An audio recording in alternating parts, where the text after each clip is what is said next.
Okay, so today I'm going to be showing you a look with a nail foil.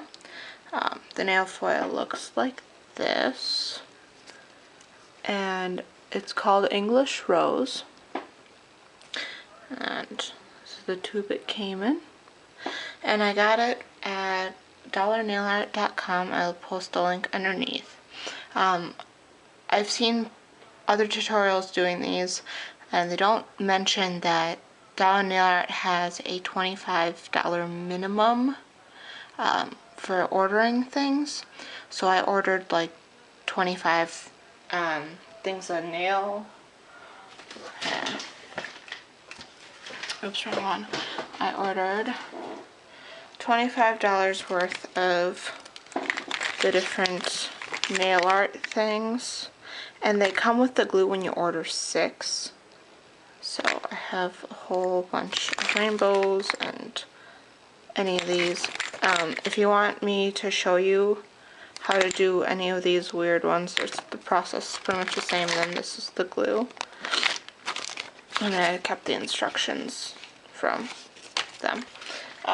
So basically, this one kind of is, if you can see, I did it on my first 4 nails. It's very, very, very subtle.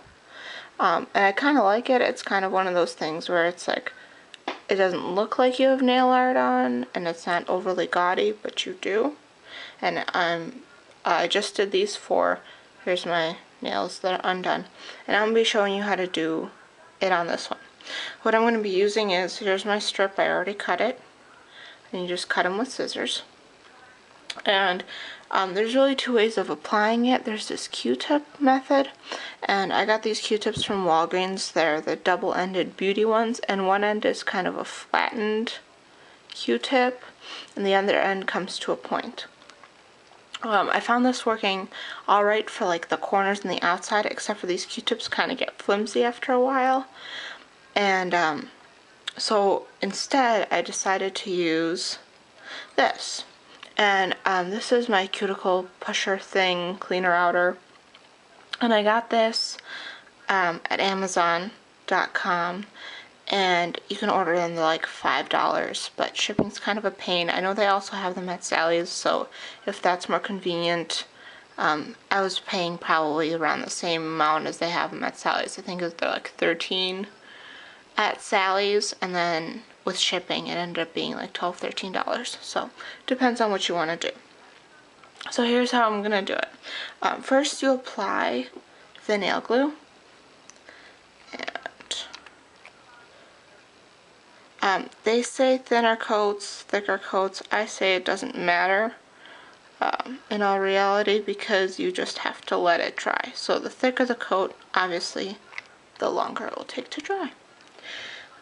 And I probably sat here for like 2 or 3 minutes, so I can talk to you as this dries. I'm going to be posting another tutorial of how to do gradient nails. I just picked this up from Walgreens. This is the new one of Lux Effects, and this is Stroke of Brilliance.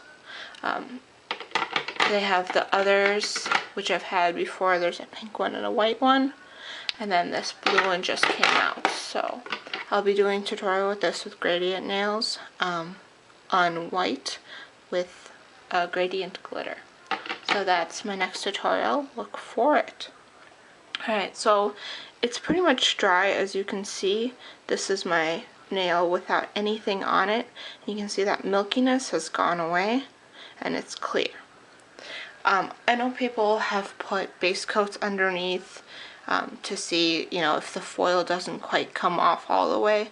I find with this one it's really not necessary, just because it's so light that you see, you know, your natural nail underneath, and that it kind of matches what you see. If you can see the little roses and stuff. Alright, so let's do this now. First, you kind of orient it how you want it. I'm going to do with the big rose, and you just kind of lay it down. Now I'm going to be using this because I find this does the smoothest thing because it's curved, just like your nail, so it works very quickly and very efficiently. I'm going to start by pressing it down in the center and kind of moving it down and doing this on either side of my nail, and then kind of moving down towards the free edge. And if you can hear that rattling, I'm sorry, that's my nail polish.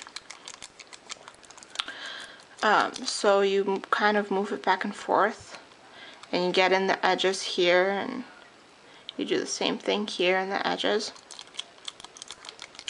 And you move it down towards the free edge. And sometimes you can start to see it lifting. This one's a little difficult to start the lifting process because it's so light, it kind of still looks like there's something on there. But then if you kind of carefully peel, you'll see it transferred, and you'll see it kind of didn't transfer a little bit in the end, but that's okay because it's so light, no one's going to notice. And just pat down the edges. Now another thing with these, as you can see, my acrylics are going out, so I didn't paint it on the part where my natural nail is, just because I didn't want to. You can, I'm going to be redoing my acrylics next week anyway, so that's beside the point. But then for a top coat, what you want to use is a slow drying top coat, as opposed to something that dries fast, like Sèche Vite. Oh, excuse me. My phone just went off. Sèche Vite is a fast drying top coat, and if you do that, it will make them crinkle. I'll show you a tutorial. It actually kind of makes a cool effect if you're doing something like rainbow or tie-dye, or one of the ones that have like a cool texture to them. Makes a cooler texture. But instead, I will be using my Essie, if I can find it.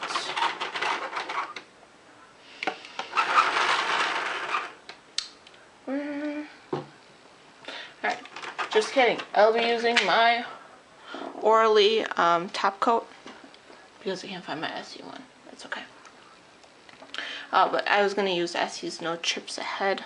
It's a good, long-lasting top coat.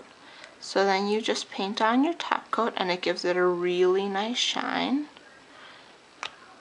And you're pretty much done. Alright. I'll give you one last shot of what it looks like.